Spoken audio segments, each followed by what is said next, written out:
Welcome back to the Mindset Manual. I'm your host, Myron Williams. If you've been with us for the first two episodes, you know what we do here. We dismantle the chaos of modern life to find the mechanics of peace. Usually, we talk about the internal world, your spirit, your mental state, your personal relationships. But today, we're shifting gears. We're taking the show on the road. Specifically, we're taking it into the boardroom, the open plan office, the construction site, and the Zoom call. We're going to talk about the arena where we spend the vast majority of our waking hours, our work. How does peace translate to high stakes negotiation? How does balance survive when you're trying to launch a startup?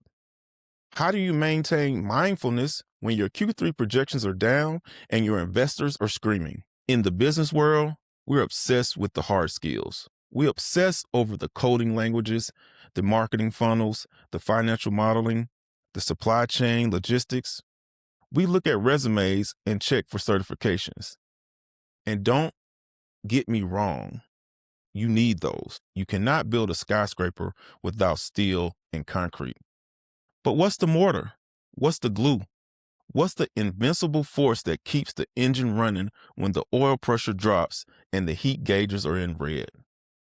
It's not your ability to use Excel, it's your ability to read the room. Today, we're breaking down emotional intelligence. We're going to talk about the power of listening to understand, not just to reload your argument. We'll unpack the paradox of leading by following. We're going to discuss the lie of hustle culture and why your personal life is actually your biggest business asset.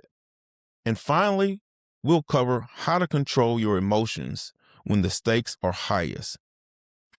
But before we pop the hood on your internal engine, let's talk about the engine of your actual business operations. I want you to visualize a moment. You're in a meeting. Maybe it's a performance review. Maybe it's a sales pitch. The tension is palpable. The other person is talking and they're unhappy. What is happening in your brain right now? If you're like 90% of the business professionals, your brain is in defense mode. You're analyzing their words for weakness. You're formulating your comeback. You're waiting for that last split second of silence, that tiny gap in the audio waveform, so you can jump in and win. We treat conversation like a tennis match. We're just standing at the baseline, racket back, waiting to smack the ball back as hard as we can. That's not listening. That is stalling. That is waiting for your turn to speak. We are trained to be the smartest person in the room. We think leadership looks like having the answer immediately. We think silence is weakness. But I'm telling you, the most dangerous person in the room is the one who is silent, observing and actually processing. You have to kill the ego that says, I need to prove I know the answer right now.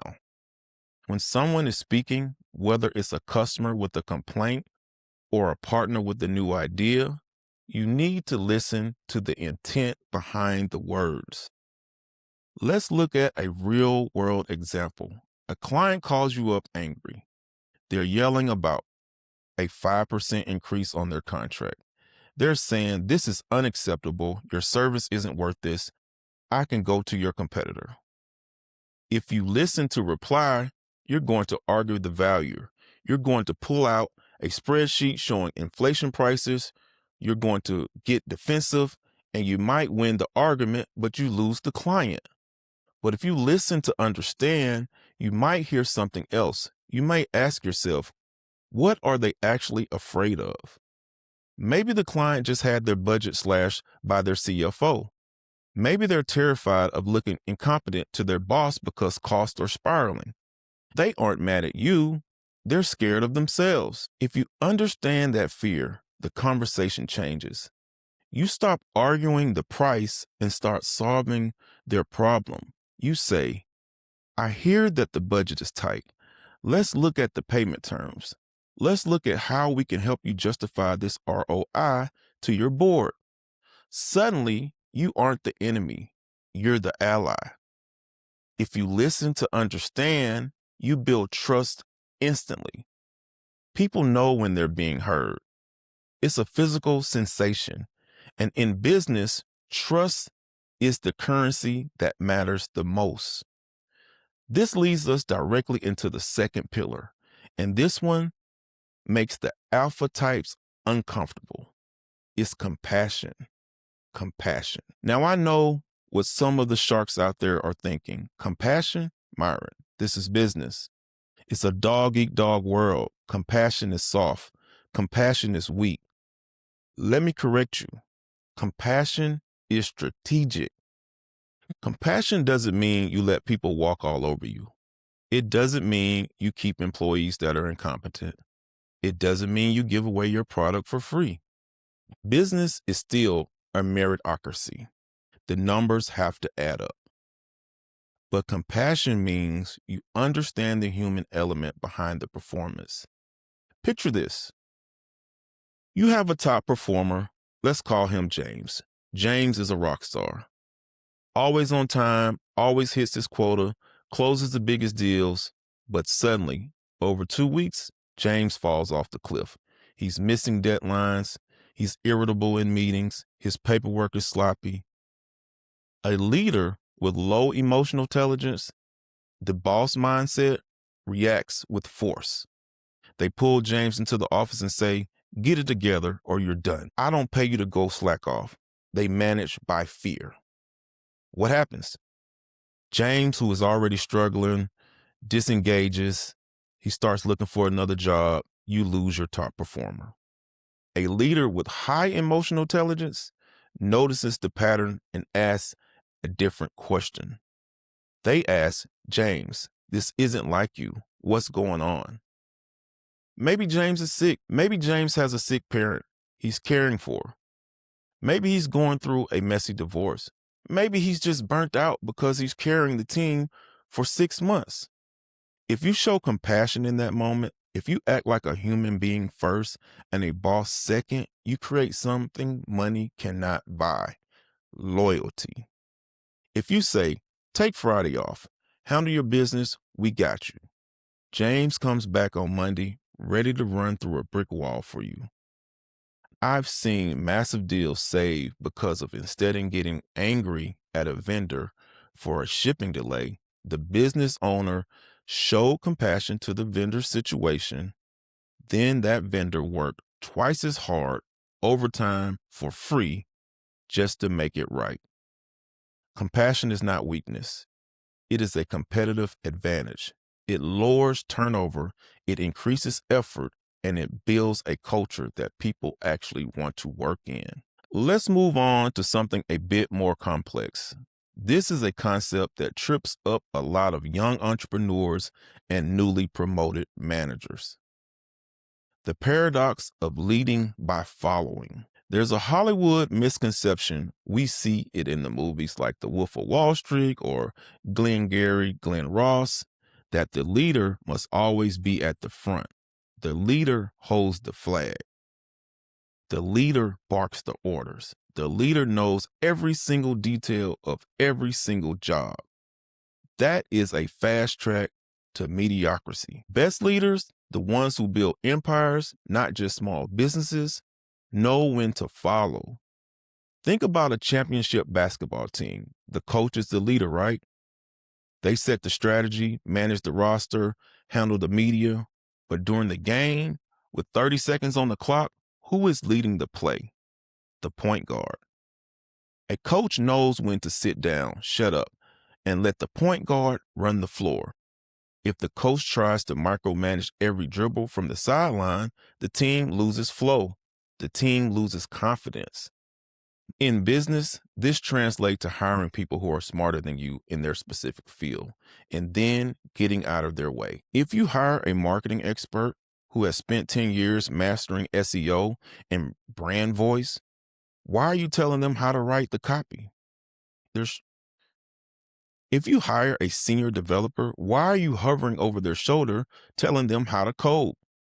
True leadership is realizing, I am the generalist.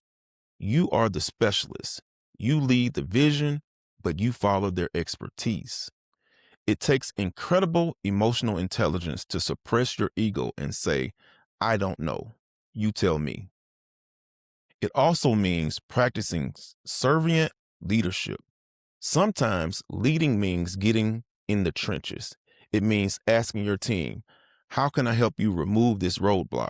Rather than demanding, why isn't this done? When your team sees that you're willing to follow, that you're willing to listen to their ideas and trust their direction, they stop working for a paycheck and start working for the mission. They take ownership. And here's the magic trick. When your team takes ownership, your business scales. You stop being the bottleneck. You stop being the person who has to make every single decision. It's true freedom in business. Now let's bring it back to you, the individual, because you cannot lead a team, you cannot lead a company if you cannot lead yourself. We talk about controlling personal emotions in high-stake environments. Business is emotional. Don't let anyone tell you it's just business. That's a lie. It's your life. It's your money. It's your reputation. It is the food on your table. Of course it's emotional. You lose a massive client. A project fails after 6 months of work. A partner betrays you. The city denies your permit. It's frustrating. It makes you want to snap. It makes you want to throw the laptop across the room. It makes you want to send that email in all caps with 5 exclamation points. But remember what we talked about in episode 2 regarding triggers. In business, you cannot afford to feed the negativity. Here's the hard truth. The person who loses their temper loses the room. If you blow up in a meeting, you lose authority. You look unstable. If you send that angry email at 11 p.m., you create a permanent paper trail of your lack of control. Leaders with high emotional intelligence feel the anger. They're human. They feel the heat rise in their chests. Their pulse quickens, but they do not act on that feeling. They have discipline to use the pause. It's a 3-second rule. When you hear bad news, when somebody insults you, when a deal falls apart, count to 3. Breathe. They say, I need a moment to process this. Or, let's revisit this tomorrow morning when I have looked at the data. You have to be the thermostat, not the thermometer. Think about the distinction. A thermometer just reflects the temperature of the room. If the room is chaotic and hot, the thermometer goes up. It is a victim of the environment. On the other hand, a thermostat sets the temperature. You walk in calm, cool, and collected, and the room adjusts to you. That's power. That is executive presence. But here's the catch. You cannot maintain that level of self-control, that thermostat energy, if you're running on empty. This brings us to our next point, balancing your personal life to avoid burnout. There's a toxic narrative in entrepreneurship right now, the grind set, the idea that you have to work 24/7, 365, sleep when you're dead. While they sleep, I grind. That's false. That is biology denying reality. That is a recipe for bad decision making. Your brain is an organ. It consumes energy. If you run a car engine at 7,000 RPMs for a week straight without stopping, the engine blows. Your brain is no different. If your home life is in shambles, your business will eventually suffer. You cannot focus on scaling a company if you're worried about your relationship falling apart or if you haven't seen your kids in a week. Furthermore, you need cognitive distance. You need an outlet. Maybe it's the gym, working that aggression out on the weights. Maybe it's travel, getting away to the beach, changing your environment to reset your perspective. Maybe it's a hobby, something tangible like 3D printing or woodworking or gaming, something that has nothing to do with revenue. Why is this important? Because your brain solves complex problems when you aren't looking at them. It's called the default mode network. It's why you get the best ideas in the shower or on a drive. That balance recharges your emotional battery. When you're happy at home, you're dangerous in business. You have clarity, you have energy, you have patience. Do not sacrifice your personal peace for a profit margin. It's never worth it. It usually leads to lower profits in the long run because you start making mistakes. We've talked about listening. We've talked about compassion. We've talked about leading by following and finding balance. But there's one final piece of the puzzle, the moment of truth, rising to the occasion. No matter how well you prepare, no matter how balanced you are, there will be moments in business where your back is against the wall. The funding falls through the day before payroll. The product launch fails. The market crashes. A lawsuit lands on your desk. This is the crunch. This is where emotional intelligence separates the amateurs from the pros. People with low emotional intelligence panic. The fear sets in. They look for someone to blame. They scream at their team, or they freeze up, paralyzed by the fear of failure. People with high emotional intelligence pivot. Rising to the occasion means suppressing the fear of failure and replacing it with hyper-focus on execution. It's that clutch gene. It's having self-awareness to say, okay, this is bad. I'm scared, but I'm capable. It's the resilience. It's looking at a failure not as an admission of who you are, but as data. You say, okay, that didn't work out. What did we learn? How do we move on? What is the next right step? When you're a leader who stays calm when the building is on fire, that is who people want to follow. That is who investors want to back. That is who customers trust. You rise to the occasion, not by being a superhero, but by trusting your preparation, by trusting the balance you've built, and knowing that no matter what happens, you have the emotional regulation to handle the outcome. So we've covered a lot of ground today. We've moved from the silence of listening to the noise of the crunch. Here's your homework for this week. I don't want you to just listen to this podcast, nod your head, and go back to your old habits. I want you to act. I want you to pick up one of these pillars to focus on for the next 5 days. Maybe you need to practice listening in your next meeting. I want you to physically stop yourself from interrupting. Wait 3 seconds after the other person stops talking before you speak and see what happens. Maybe you need to work on control. Catch yourself before you send that snappy Slack message or angry email. Save it as a draft, read it tomorrow. Or maybe you need balance. Maybe the bravest business decision you can make today is to close the laptop at 6 p.m., turn off your phone notifications, and go have dinner with your family. Business isn't just about the bottom line. It's about the mindset behind the bottom line. If you build your emotional intelligence, you don't just build a company, you build a legacy. You build a life that you actually enjoy living. This has been the Mindset Manual. I'm Myron Williams. Thank you for lending me your ears and your time. Please subscribe to my channel and turn on your notifications to receive updates on new episodes. Remember to protect your peace, find your balance, and keep that engine running smooth. I'll see you next time.